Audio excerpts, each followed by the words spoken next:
Hey everyone, welcome back to Yu's Japanese Challenge. Today I'm super excited to share a personal milestone with you guys. That is, I just reached a big goal.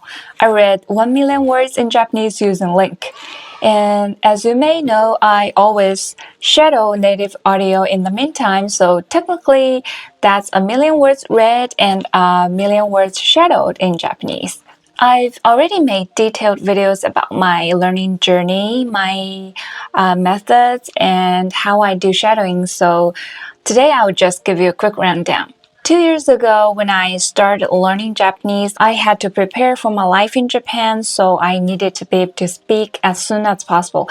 And that's why I chose a relatively fast method for myself.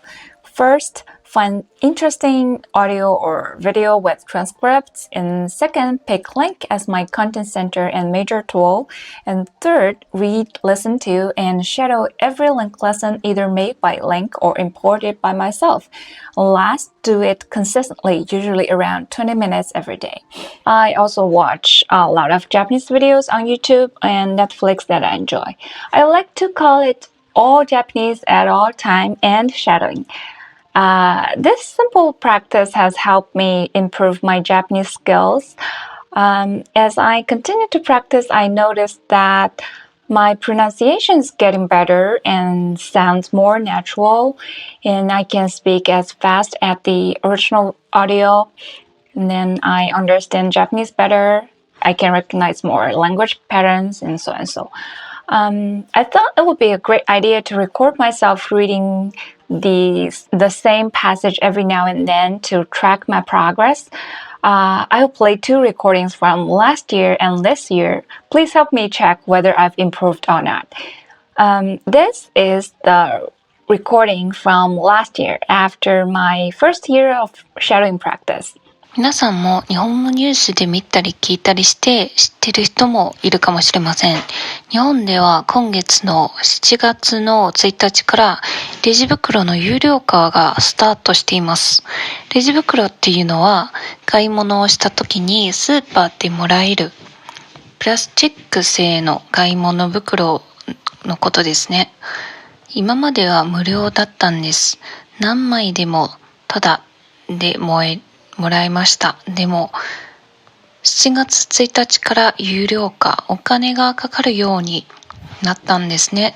政府はプラスチックのゴミを減らしたい、削減したい。だからこのプラスチック製の買い物袋、レジ袋の有料化をスタートさせたそうです。皆さんの国ではどうですか？レジ袋まだ無料ですか？有料ですか？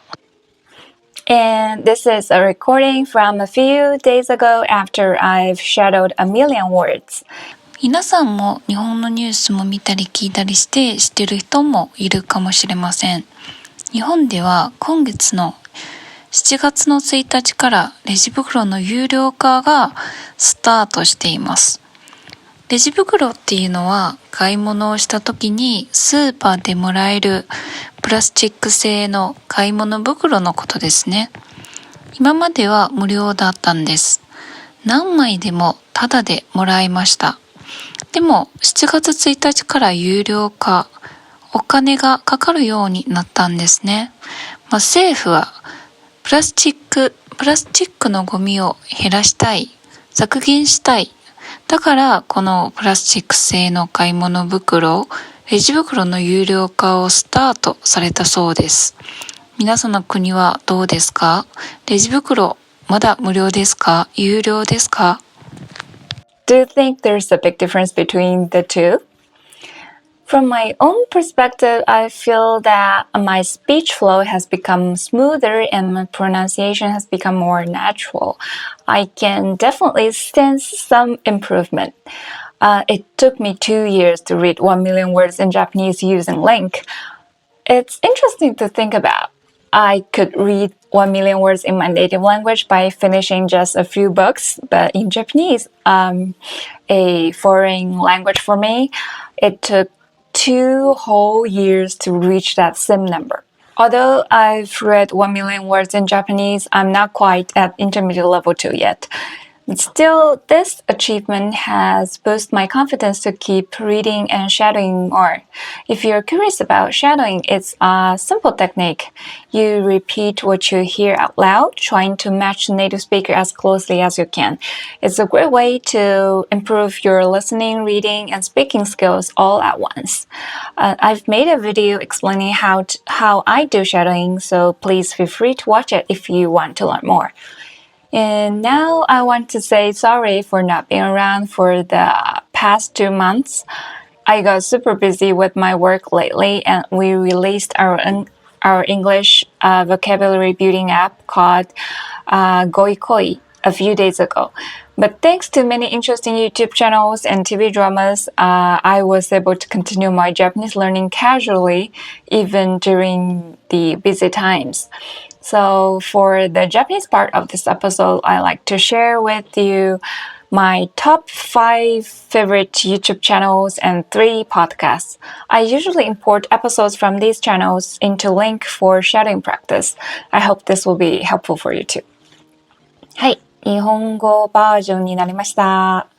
今回は私の個人的におすすめの YouTube チャンネルをお話したいと思います。この2年間、これらの YouTube チャンネルにすっごく勉強になったので、感謝の気持ちを持って皆さんにシェアしたいと思います。じゃあ、初心者向けのチャンネルからいきましょう。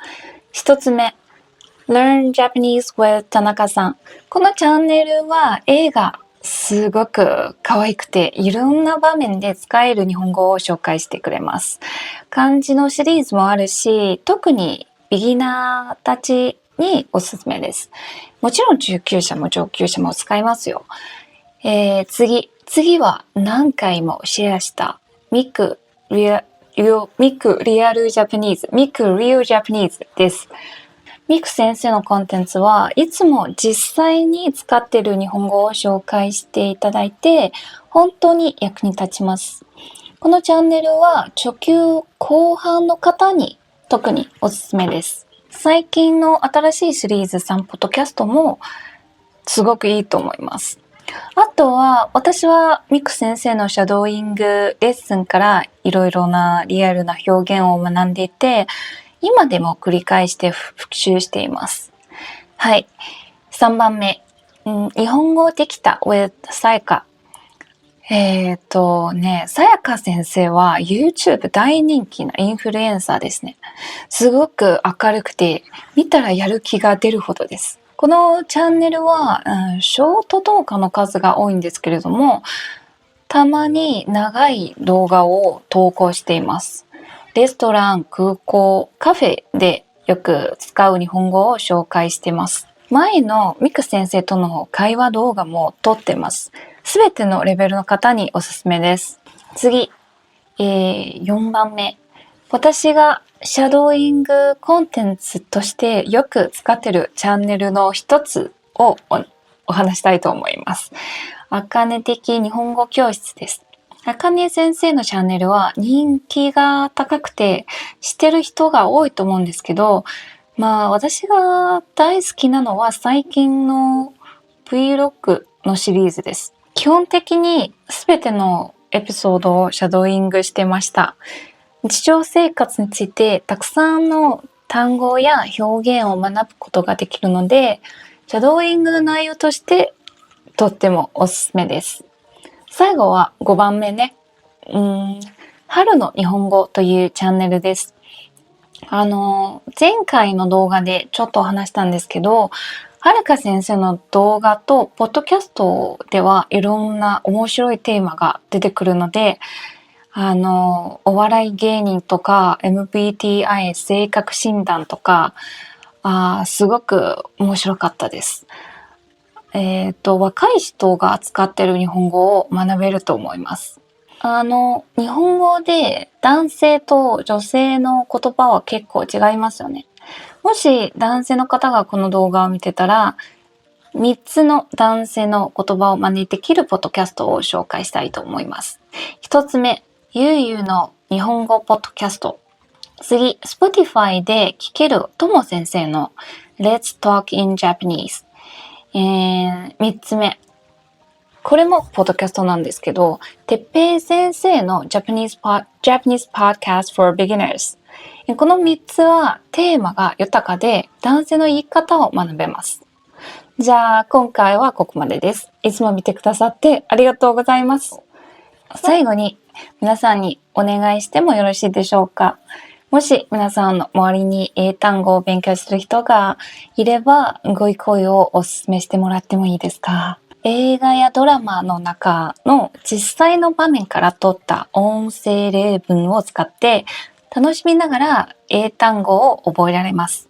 文脈の中で単語を勉強するので自然な英語が身につきます。もちろんお気に入りの例文をシャドーイングすることができます。ご意向を使ってみてください。よろしくお願いします。はい。また次回。さようなら。